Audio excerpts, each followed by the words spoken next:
So you're the interviewer? Yeah. What's your name? Flo. Flo? Yeah. Flo. I'm also writing. Let it flow.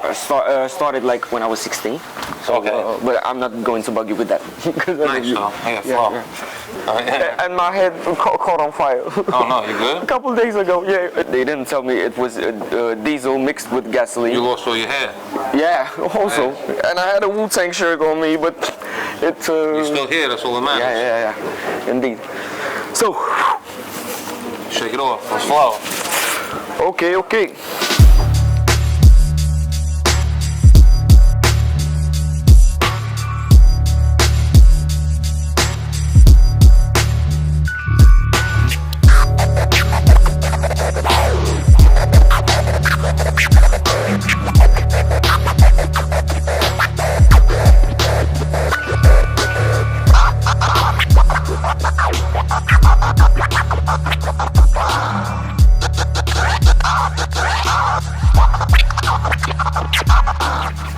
Yeah, what up?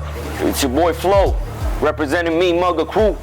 On behalf of HipHopKulture, we here with Chubs. How's here in Romania for you?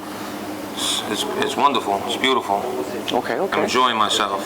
Good food, better than America. You know what I mean? I won't say it's better than New York, but it's better than America. Okay. We serve a lot of garbage in New York, you know? You a fan of cheesesteaks? Cheesesteaks? By the way?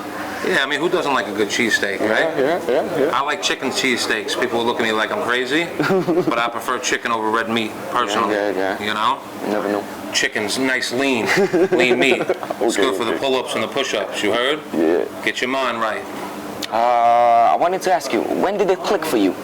What made you start this music thing? Hip-hop? Yeah. I mean, it was always part of my life as a kid. I loved all sorts of music. Okay. I listened to the music that my father listened to. I listened to the music that my moms listened to.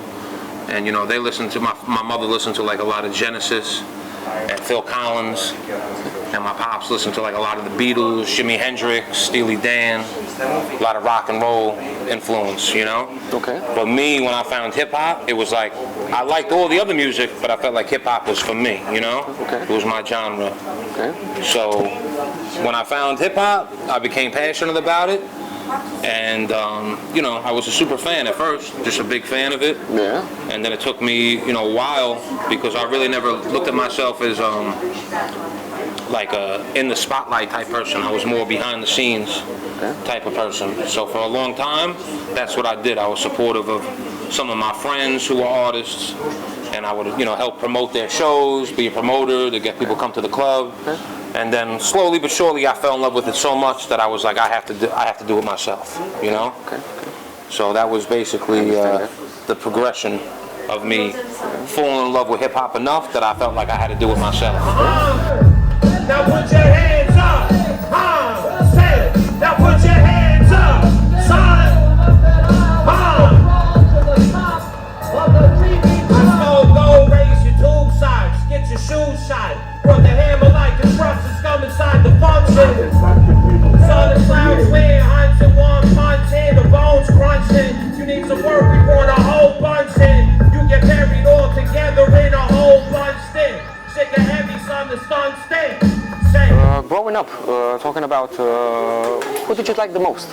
And who, in hip-hop? To say, was your biggest influence growing up? Biggie Smalls was definitely my biggest influence. Okay. I just, you know, I had a big brother, and I remember I was a little kid, and I had a Silk the Shocker CD and a Tupac Shakur CD. And that was around the time of the East Coast, West Coast beef, when I was a little kid. And my brother came over and he said, you know, these guys are okay, but you shouldn't be listening to them. You should be listening to Biggie. Yeah. You know, and he took my CD and he threw it. He flung it like a frisbee. How did you feel back then? I was furious. You know, I was so pissed. I was like, oh, what are you crazy? You just did the Silk the Shocker CD. Just got this, maybe. Yeah. And he was like, at that time, Sam Goody was a big store in America for records, and he was like, I'll take you to Sam Goody right now. If I buy you a CD and you don't like it better, I'll buy you those other 2 CDs again. Okay. So he took me there and he bought me Life After Death. Okay. You know? I mean, not Life After Death, I'm sorry. He bought me Ready to Die, Big's first album. Okay. And, you know, obviously once I popped that in, it changed my life. Once I heard Biggie's Ready to Die, he was like, do you not agree with me that this guy's a better artist? And I was like, yeah. You know, again, still like Silk the Shocker, still like Tupac, but I felt like Biggie was ahead of his time. Yeah. When I heard Biggie as a kid, it was like, you know, it was captivating. So he was 100% one of my biggest influences as an artist. I like Jay-Z too, a lot of New York rappers, because I'm from New York. Yeah. So they talk the slang that I talked with, and they kind of articulated things that I lived through. Okay. So it made me relate with them, you know? And especially Biggie, I just feel like he was way before his time. Biggie, I feel like, you know, still to this day you could listen to his lyrics and he kind of like sticks out. Even all these years after he's been gone. Yeah. Still sticks out amongst others. My mom still bounces Biggie in the living room. Your mom does? Yeah. Should be bumping Biggie in the living room? Yeah. Salute to mom. Mama Flo, you heard? Yeah. He was a real one. Yeah. She told me about hip-hop. Really? She used to dress me like Tupac. Really? It's a funny thing. I used to have the headband over here. That's dope. Shout out Mama Flo. Yeah. Thank you. Thank you. Now we blatantly, burly, can't let the run swing. Smoking blunts in, sour blunt clips off the Hudson. Where the blood's been, feel the blood bin. Brown shrugged in, scrub the rug when it spilled over onto penny loafers. Microwaving drugs like some soldiers in a house of vultures. I'm putting guns in holsters. I need your clothes, your boots, and your motorcycle. And hold it calm and steady, cool as old spaghetti. Hawaiian shirts and blue jeans like I'm Tom Vassetti. Even Fetty Wap was serving fiends, Fetty neighborhood kids. Overdose like Ed and Eddie shit. Yeah, I also wanted to ask you, how's life in New York? Life in New York, you know, it's hectic, son. Okay. You know, it's hectic. But I love it. It's what I know. Yeah. You know, it's very fast-paced. It's very quick. You know, I notice when I'm in Europe, a lot of people tell me to slow it down. Okay. Because I'm talking too quickly. But in New York, it's very like down, down, down, down. That's why I said it's hectic. Because it's like everybody needs to get there first. Everybody's trying to move quicker than everybody else. But again, that environment is what kind of makes you elevate to where you need to be. Because you know everybody's moving quick. Yeah. Everybody's on their toes, so you got to be on your toes too, you know? There's a lot of fucking scammers, a lot of, you know, just a lot of people with ill will in New York, you know? Yeah. So it makes you kind of like, you're more aware. Yeah. And you pick up on bad energy quicker growing up in New York, I feel like, because you sense that energy. Because growing up there, it's a guarantee, you know what I mean, that you're going to feel that.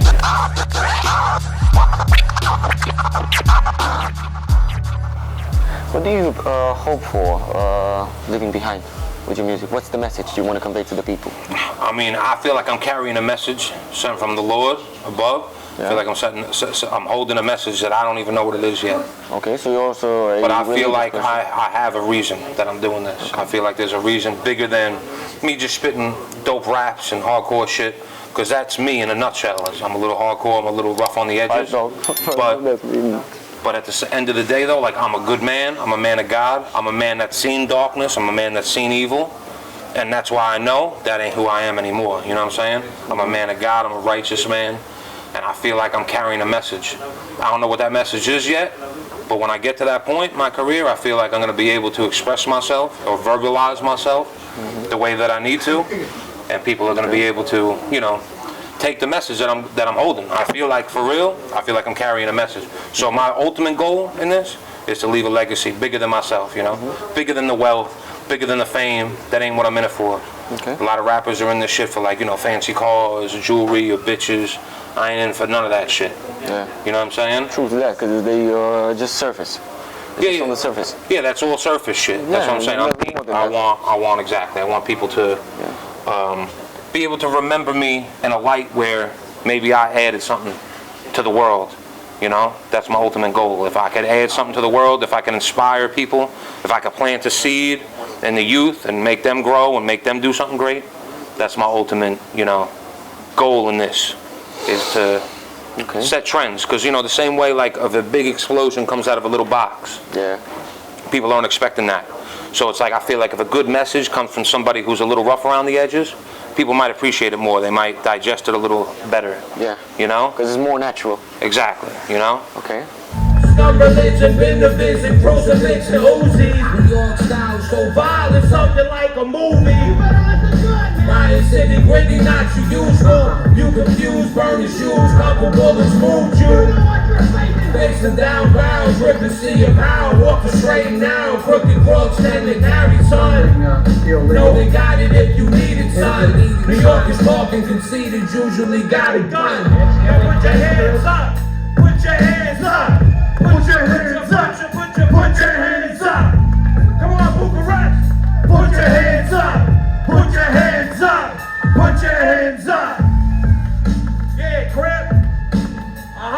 What's good, y'all fucking with me or not, son? I got love for y'all, Bucharest. Let's go, Romania. And I wanted to ask you one more thing. In terms of writing, Yeah. and producing the melody inside your head, how do you combine the aspect of technicality with the part that sings from your soul? How do you combine that? See, and me- how do you find the balance? Me personally, when I'm writing, I hear the melody in my head before I write the lyrics. Okay. So I'll kind of hear a melody, and then I'll figure out the words for that melody. And when I feel like when I do that, that's me being genuine. I'm not trying, I'm not forcing nothing.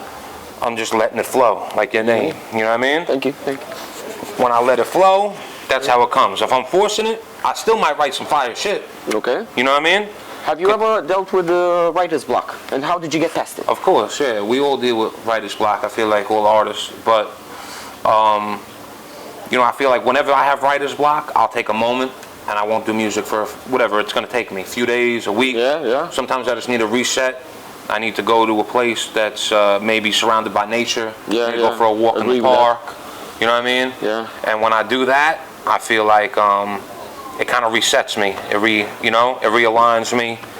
And you know, sometimes you just need to look around you and you'll be inspired because you realize that there is a lot to talk about. Sometimes you feel like there isn't, but there's a lot to be said. And that's, again, bringing it back to, I feel like there's a message that I'm carrying that I don't even know what that message is. You know what I mean? I'm waiting until I'm at the point where I can articulate myself in front of an audience and maybe I could get that message out. Yeah. You know, because if you're my friend, you already know the message. Indeed. If you're my friend and I feel comfortable with you, I'll talk. You know, I'll talk deeply, but I haven't gotten to the point where I could really express myself like that with strangers. Okay. You know, I'm kind of more of like it needs to be a genuine connection for me to express myself. I understand that. But I'm hoping if I continue down this road that I'll be able to express myself, and you know, who knows what will happen then. Yeah. You know? Stick around to find out. That's right. Yeah. Best believe it, son. Thank you. By the way, was a pleasure. Bruiser Brody dropping. You heard Bruiser Brody 2. If you ain't heard Bruiser Brody 1, go check it out. Yeah. Bruiser Brody 2, dropping in June. I can't tell you the exact date yet, but definitely dropping in June. Yeah, keep your eyes open. Yes, keep your eyes open, keep your ears open, you know what I mean? Yeah. Keep your conscience and your third eye as wide as you possibly can, son. Salute. Thank you. It was a pleasure. CC the Click, shout out Cash Gone.